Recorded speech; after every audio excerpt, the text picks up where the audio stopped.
I met Melissa when she was a senior at Goddard, and she was just fun from the beginning. You know, big eyes, big smile, just big fun. Anytime you walked by and said hello, she always had a bright smile. I was born in Texas, but grew up in Wichita, Kansas from the time I was 2 years old, and came from a broadcast family. My father was a part owner of KFDI radio and some other radio stations, so I kind of was drawn into broadcasting. Well, Melissa was a performer from day one. She always has been. And in fact, I remember a funny was in gym class or one of our rehearsals, she could do the mannequin and she would pose as a mannequin and stay that way for like 15 minutes. And that was incredibly impressive to all of us high schoolers. And she was a great cheerleader and awesome on the stage. When I first met her in 4th grade, she was the only girl I knew who could wear a pair of white go-go boots and get away with it. And she looked fabulous, of course.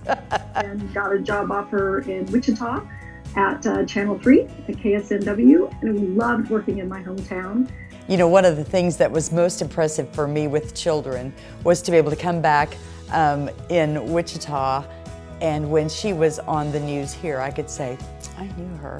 We went to school together. But then later... Good morning, everyone. This is Up to the Minute. I'm Melissa McDermott. When we were watching the late news, I could say up to the minute, and Melissa would be on national news, and I could say, I knew her. And she was always very genuine, very poised, very professional. I was always so proud of her. I have watched her reinvent herself after a career in broadcast journalism.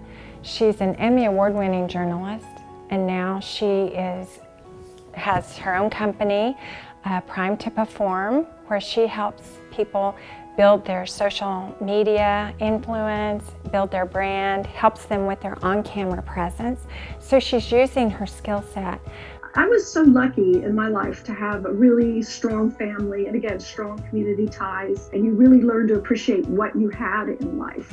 I know that was really important for me, wanting to give back to people and tell their stories and use the power of the media to somehow make their lives better, even if it's for a second. I remember in Wichita, I was assigned to do Wednesday's Child, where we profiled children who were up for adoption. So that was another thing in my career that really, really has stood out to me and made me feel like I did give something back.